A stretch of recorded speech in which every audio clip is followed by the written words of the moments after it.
ng pag-asa, bakit ipinagkait? Nang lubusan ay umasa ang ipinalit pait. Sa bawat oras at minuto iniisip ko'y ikaw, at natitirang segundo sa pag-ibig mo'y uhaw. Sa pagsikat ng araw, ikaw ang nais maaninag. Sa mundo kong madilim, ikaw ang nagsilbing liwanag. Naglaho na ang lahat, buhat nang mawalay ka sa'kin. Ang aking nadarama, idinaan lang sa awitin. Kay hirap man tanggapin, pinagpalit mo sa iba. Kailangan ko tong tanggapin pagkat ganun nga talaga. Ilang beses ko mang subukan na sana'y maibalik. Pagmamahalan na kay init at tamis ng iyong halik. At nais ko tong sabihin na ikaw lang ang mahal. Di inasahang wawasakin, kala ko'y magtatagal. Naglaho na nga ang init ng dating pagmamahalan. Kabaitan at pag-ibig mo pala ay may hangganan.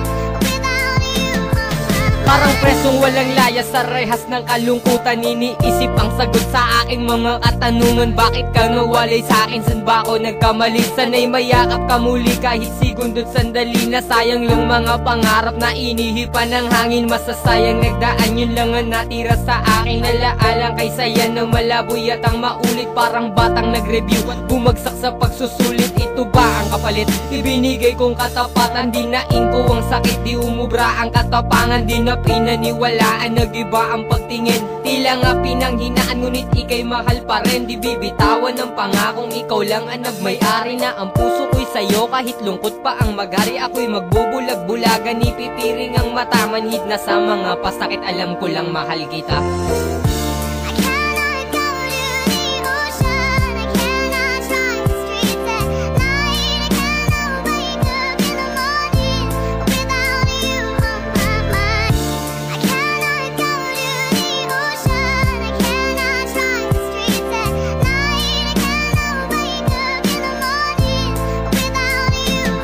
Namuhay ng may kalungkutan, pagdurusa at puot. Ang buhay ay walang saya, puro problema at yamot. Tanggap ko ba ang pagkatalo? Bakit laging naiisip? Bakit di ko maalis kahit gising na nanaginip? Tanging lunas sa lahat ang naitago kong larawan. At ang iyong pinangako na ako'y ipaglalaban. Ngunit kahit anong gawin, di makuha ang atensyon. Kung pwede ko lang sana ibalik ko ang noon. Hatid sundo ka sa pagpasok kahit pa sa pag-uwi. Emosyon ko ay parang usok, bakit biglang nasawi? Pinagsisiyan mong lahat ang nagawa kong kasalanan. Pinag-isipan ng mabuti bago nakipagbalikan.